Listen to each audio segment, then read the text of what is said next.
Ouça, a partir de agora, o programa Acorda Bênção, com o pastor Amaro Correia. Ouça agora a voz do divino.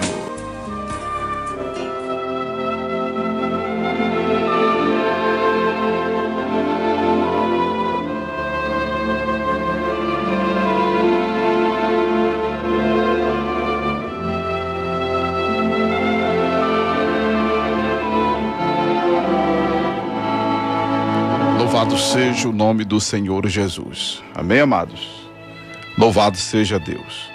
E chegamos ao capítulo de número 14 do Evangelho de Jesus Cristo, segundo escreveu São Mateus.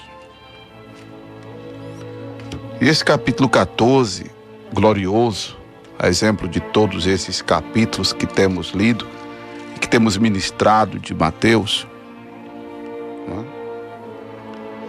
esse capítulo 14, ele é um daqueles capítulos familiarizados por causa da multiplicação dos pães e peixes e familiarizado por Jesus andar por cima do mar. Mas ele não só trata dessas maravilhas, ele trata de um ocorrido muito impactante. Que é quando João, o Batista, tem a sua cabeça separada do corpo. Quando João Batista sofre essa degola, não é? Sofre esta arrancada da cabeça, do pescoço, degolado.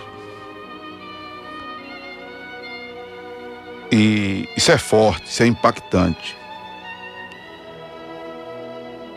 João Batista, que você sabe, Jesus mesmo deu testemunho dele, nós já vimos isso, que não houve homem nascido de mulher maior do que João Batista. João Batista, que é o precursor do Messias, conforme o vaticínio dos profetas, em especial o profeta messiânico, o Isaías, mas que, vez por outra, outros profetas se referia a João. João, de quem dizia Isaías, era a voz do que clama no deserto. Louvado seja Deus. João Batista, que se vestia de pele de camelo, cinto de couro em redor de seus lombos. João Batista, que se alimentava de gafanhotos e de mel silvestre. Falando de alimentar-se de gafanhoto, que a turma tem medo aí de gafanhoto, a lacusta, o migrador, o devorador, que a turma faz campanha e corrente para que os gafanhotos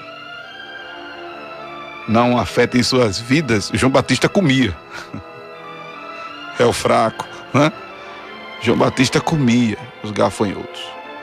Comia gafanhotos. Claro que era da espécie que se podia comer.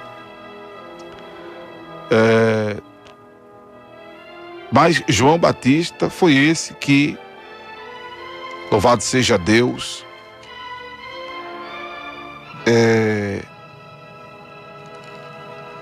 foi grande entre os homens e não houve, disse Jesus, maior do que ele. nascido de mulher, por conta da situação miraculosa do seu nascimento. Deus abriu a madre da mãe de João, de Isabel, para ele nascer a propósito. Ele não nasce por obra e graça do Espírito Santo. Ele teve seu pai, João Batista, não é? Ele teve o sacerdote como pai. Mas o nascimento de João foi algo assim miraculoso também, porque a mãe dele era estéril. A mãe dele era estéril. Louvado seja Deus. E aconteceu de que João Batista foi grande em função da coragem que ele tinha de falar as verdades de Deus, de combater o pecado da sua geração, do seu tempo. E foi grande por conta da missão que tinha de preparar o caminho para o Senhor Jesus. Louvado seja Deus. E foi ele quem batizava para arrependimento. Chegou inclusive a batizar o Senhor Jesus no Rio Jordão. Louvado seja Deus. E aconteceu que João, sendo essa pessoa destemida, em determinado momento ele chegou para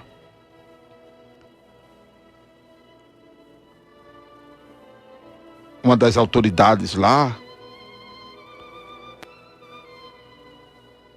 conforme o capítulo 14 aqui nos apresenta,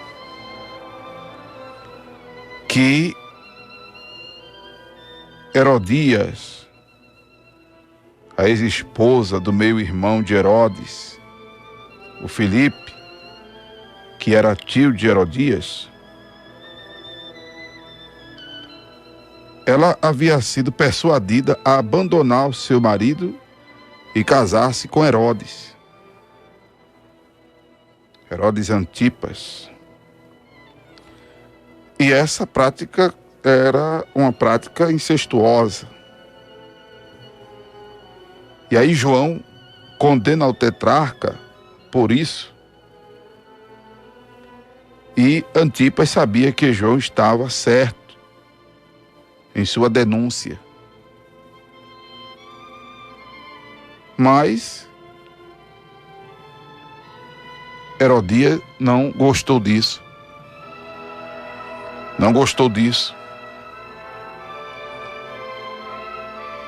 Esse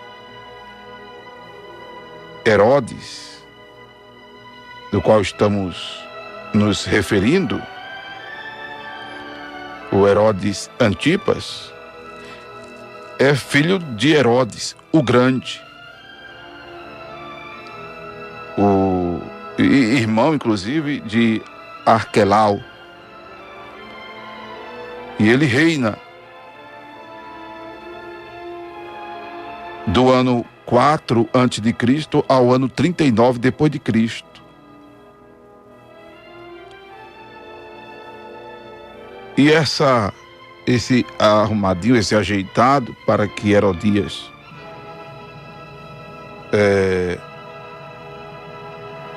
abandonasse seu marido e casasse com ele, foi denunciado por João Batista no capítulo 14, versículo 4, de que não lhe era lícito possuí-la. não lhe era lícito possuí-la. Né? E isso irritou Herodias. O que acontece? A palavra de Deus nos diz que o tetrarca, ele, depois de ter sido repreendido por João, né,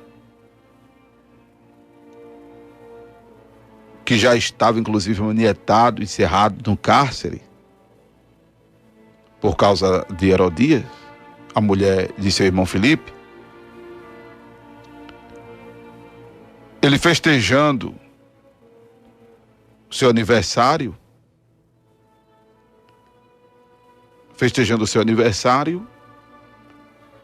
festa lá deles, Herodias vai e dança, e ele se agrada. Herodes se agrada. E queria que ela dançasse mais para ele. Ao ponto dele, inclusive, com juramento, prometeu dar a ela tudo que ela pedisse.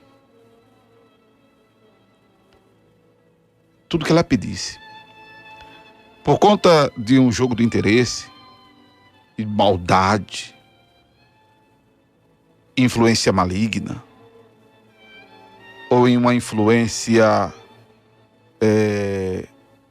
genista, temperamental, ou influência psicopata mesmo, a mãe dela a influencia a pedir a cabeça de João Batista. Mas veja que desumanidade, que crueldade, veja que coisa ruim, que coisa má. A pessoa desejar a cabeça do outro numa bandeja. Ela pediu isso.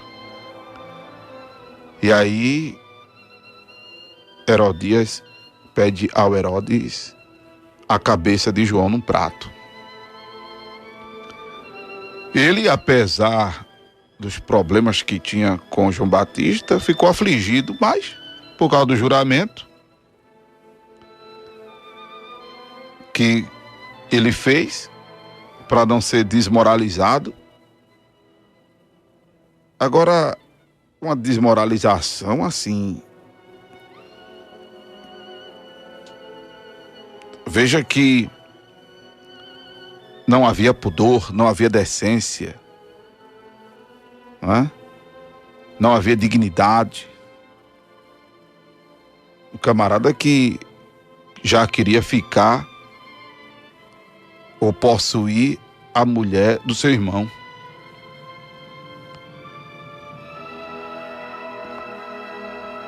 Que dignidade então lhe sobrava, lhe restava? Só por conta da quebra do juramento, da promessa? Ante a um pedido tão animalesco? Ante um pedido tão brutal, tão desumano, tão diabólico? Mas como se tratava do homem de Deus, como se tratava de um homem de Deus, humanamente falando, carnalmente falando e diabolicamente falando, João Batista não significava nada ou se constituía uma ameaça. Não significava nada no sentido de sua vida para esse povo não ter valor, mas ao mesmo tempo se constituía uma ameaça. Inclusive quando a fama de Jesus correu e chegou aos ouvidos de Herodes, ele chegou a dizer aos seus criados que Jesus Cristo era João Batista. Não é? Ele já havia anunciado que Jesus era João Batista. Aí você já começa a entender que o versículo 2, o versículo 1 e o versículo 2 precede ou sucede ao episódio da degola, da cabeça de João Batista arrancada. Já sucede, não é? O episódio. Porque para que ele dissesse que João havia ressuscitado, João já teria morrido. E ele atribuir que Jesus era João Batista de volta ou reencarnado. Não que a reencarnação tenha fundamento. Não que a reencarnação seja uma verdade. A Bíblia diz que o homem está destinado a morrer uma só vez, vindo depois disso o juízo. Então a doutrina da reencarnação, que é uma filosofia antiga, mas é só filosofia, não é verdade. É só crendice, conceito religioso, não é verdade. A Bíblia, que é a palavra de Deus, diz que o homem está destinado a morrer uma só vez, vindo depois disso o juízo. Hebreus capítulo 9, versículo 27. Então, João Batista não teria reencarnado, né? Mas apesar que ele fala de João ter ressuscitado dos mortos, que poderia João ter ressuscitado, mas João não ressuscitou. Não ressuscitou. Jesus era quem estava operando maravilhas, até porque Jesus, ele era Deus em forma humana, e humanamente falando, dentro do corpo estava o Espírito Santo. O Espírito Santo que operava em João Batista. Só que a missão de João era preparar o caminho do Senhor, era anunciar a mensagem de arrependimento e a aproximação do reino. O reino que foi trazido, implantado pelo Senhor Jesus. O Senhor Jesus que, quando entrou na sinagoga, abriu o livro do profeta Isaías, onde estava escrito que havia sido ungido para, louvado seja Deus, curar os enfermos, né? Curar os enfermos, dar vista aos cegos, purificar os leprosos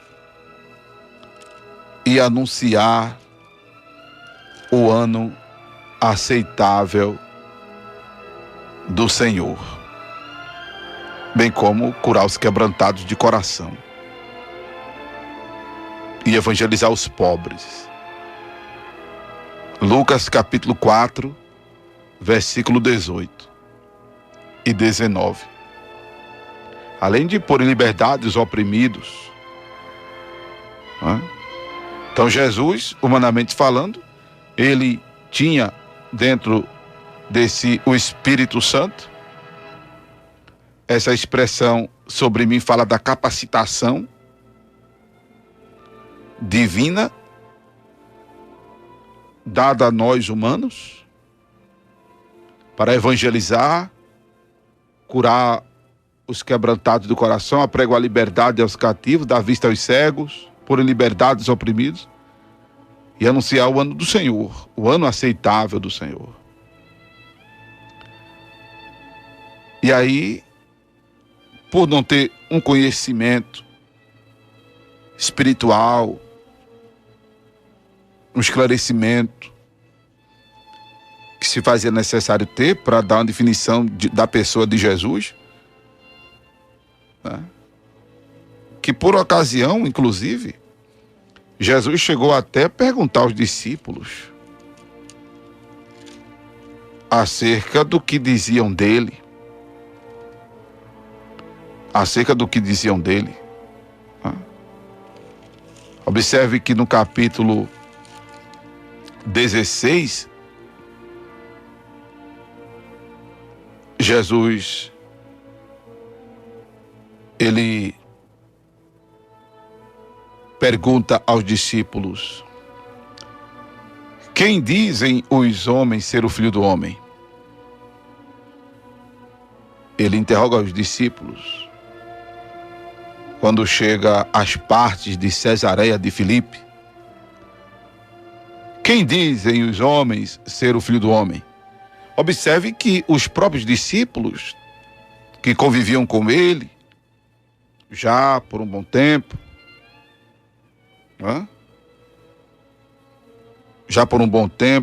considerando que Jesus começou seu ministério aos 30 anos, morreu aos 33, humanamente falando. Pergunta aos discípulos. Os discípulos não souberam dizer com precisão quem ele era. Começaram a dar respostas que os outros davam. Uns dizem que sois João Batista, como o Herodes disse. Outros, Elias. E outros, Jeremias. Ou um dos profetas. Aí Jesus dá uma certa ênfase à pergunta e lhes diz: e vós, quem dizeis que eu sou? E vós, quem dizeis que eu sou? Quero saber a opinião dos outros, quero saber de vocês. O que vocês dizem de mim? Jesus perguntando. Até que, sob inspiração divina, Pedro responde e diz: tu és o Cristo, Filho do Deus vivo. Eu digo sob inspiração divina porque observe que Jesus logo lhe diz: bem-aventurado és tu, Simão Barjonas, porque não foi carne e sangue quem te revelou, mas meu Pai que está nos céus. Estou lendo Mateus capítulo 16, versículo 13 ao 17. Então, se os discípulos não sabiam dizer quem era Jesus, imagine o Herodes. Imagine o Herodes. Totalmente desvencilhado de compromisso com Deus, com as coisas de Deus. E focado em Herodias. E focado nos interesses da sua carne. Aí é que o camarada fica sem percepção divina. Aí é que o camarada fica sem percepção espiritual. Aí voltamos a dizer o que ministramos no capítulo 13 de Mateus. Que a carnalidade,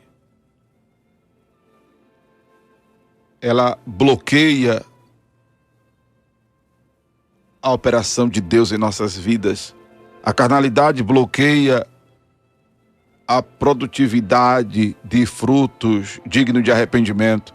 A carnalidade bloqueia a absorção da palavra de Deus. A carnalidade impede de produzirmos o fruto do Espírito. A carnalidade impede de andarmos em novidade de vida. A carnalidade impede de estarmos atentos à vontade de Deus. E é por causa da carnalidade que nós nos desvencilhamos dos interesses divinos e pensamos em nossos interesses, em nossos prazeres, nas coisas que diz respeito à nossa vida, e aí quando nos voltamos totalmente para as nossas vidas, nos tornamos os mais miseráveis dos homens, os mais miseráveis dos mortais. Por isso que Jesus, inclusive, disse: buscai em primeiro lugar o reino de Deus e a sua justiça. E como Paulo adverte, dizendo que se esperamos em Cristo só nesta vida, somos os mais miseráveis dos homens. Então Herodes não tinha um conceito definido sobre Jesus por conta desses e outros aspectos.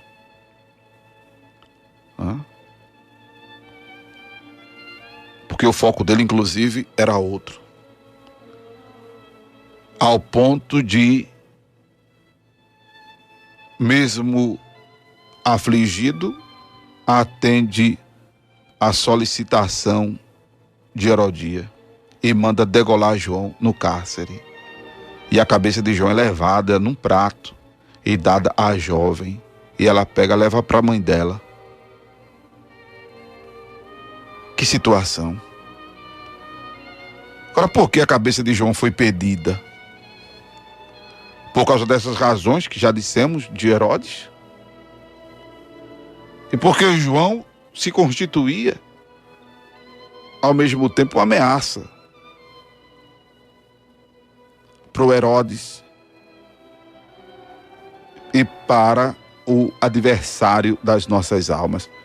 A ideia do diabo é exatamente essa: querer fazer com que o que se constitui uma ameaça para ele exterminar. Não é à toa, meu irmão, minha irmã, que você, que eu e que todo aquele que vive em função do nome de Jesus ser glorificado é muito bombardeado, é muito atacado, é muito objeto de Satanás. Observe que João Batista era uma pessoa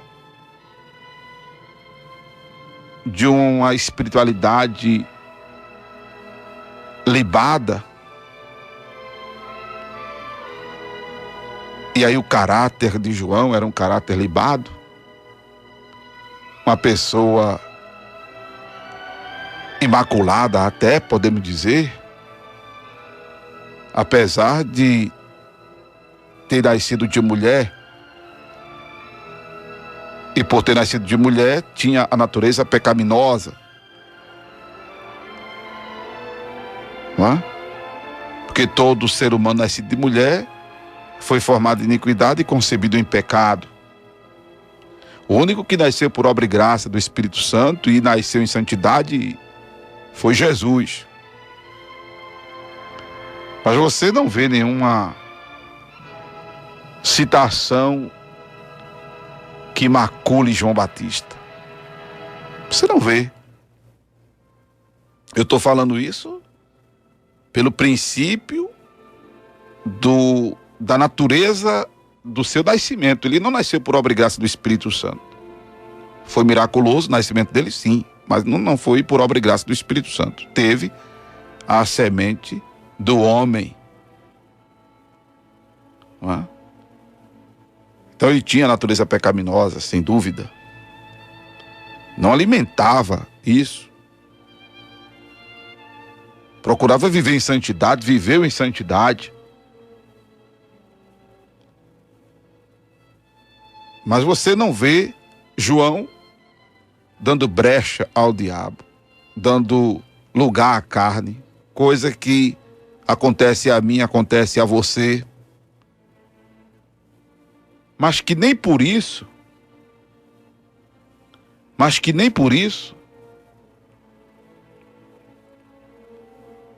você deixa de ser alguém em quem Deus tem um plano, que Deus quer usar, e nem por isso você é impedido de ser instrumento para a glória de Deus, para a exaltação do nome de Deus. E quando você se aplica a isso, quando você se aplica ao nome do Senhor ser glorificado, quando você se aplica a canalizar, a ser canal da Shekinah de Deus, a ser instrumento da glória de Deus,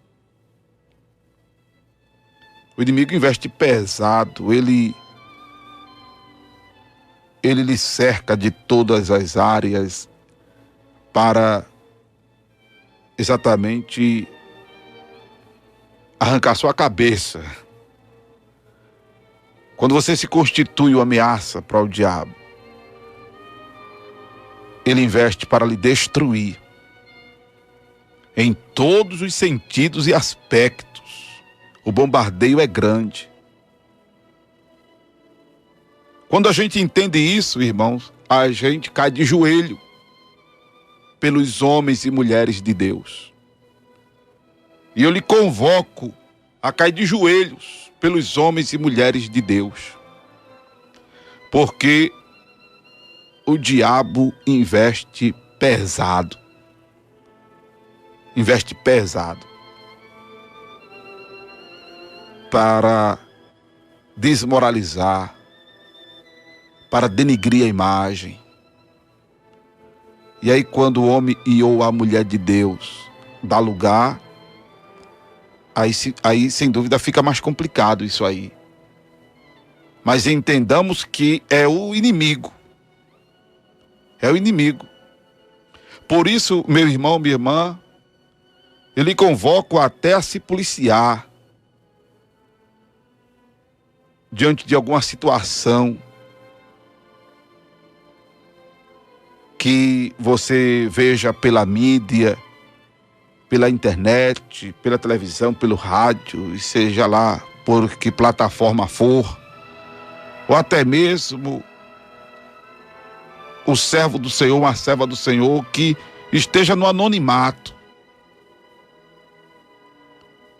Esteja no anonimato. Não seja uma pessoa tão pública. E aí esse servo de Deus, esta serva de Deus, venha a cometer algum deslize, de repente até a tropeçar, até cair.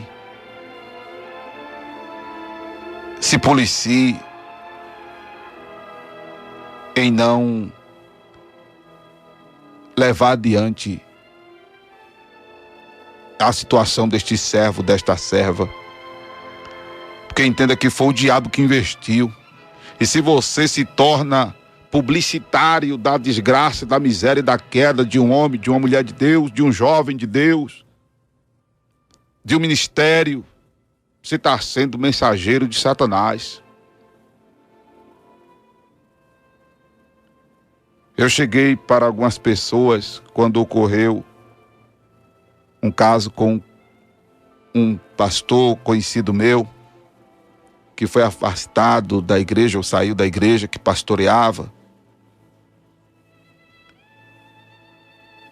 E pessoas que foram ovelhas dele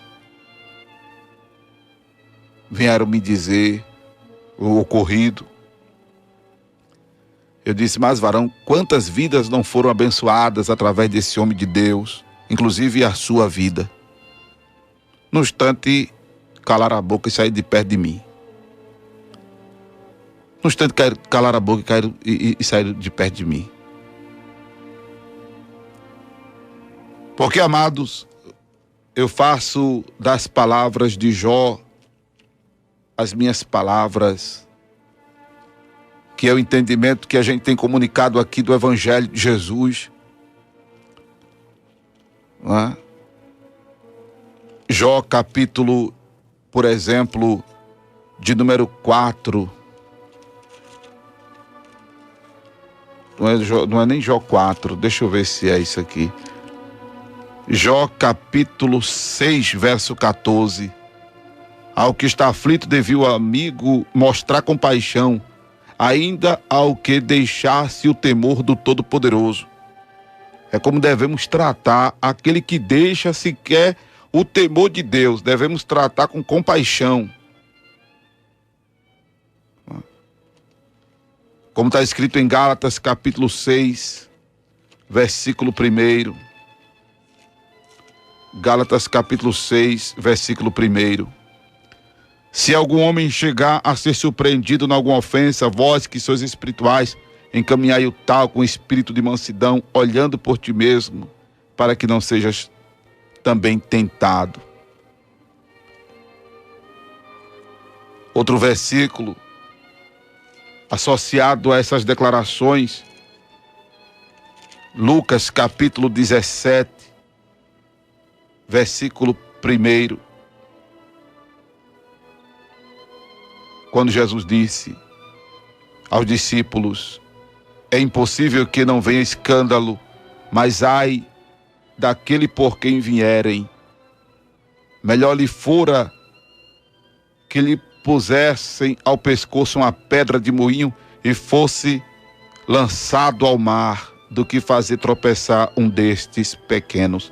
E já expliquei que esse escândalo não é o pecado em si do servo, da serva, do homem de Deus, da mulher de Deus. O pecado é a publicidade.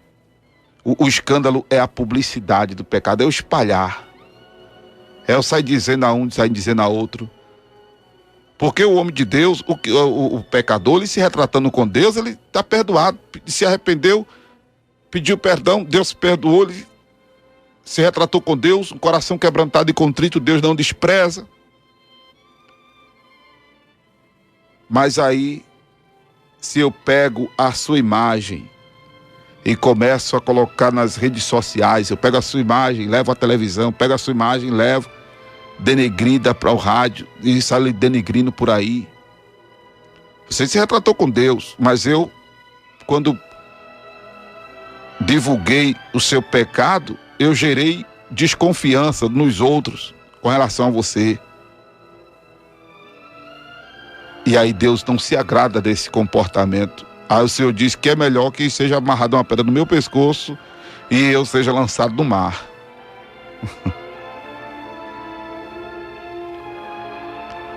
Entenda, irmão, o inimigo investe.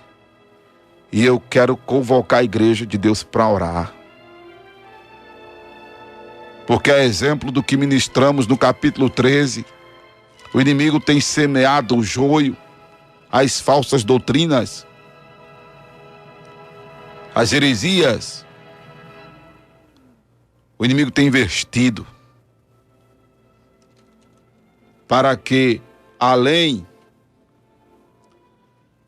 amados irmãos, da tentativa de Satanás de solapar a autoridade da palavra de Deus, além da investida do diabo de descredenciar a inspiração divina da Escritura, o diabo tem investido para que homens e mulheres e ministérios sejam desacreditados. Sejam desacreditados por uma falha, por um pecado, por um erro. E o teor de confiança e de credulidade que se tem caia por terra. Caia por terra. Haja vista a decepção que se tem do judiciário, a decepção que já se tem dos governantes, dos políticos, aumentando a decepção de nós que nos dizemos homens de Deus, de igrejas, que se diz instituições divinas. As pessoas vão acreditar em quê? As pessoas vão acreditar em quê? Então orem e se policiem em não estar sendo mensageiro de Satanás.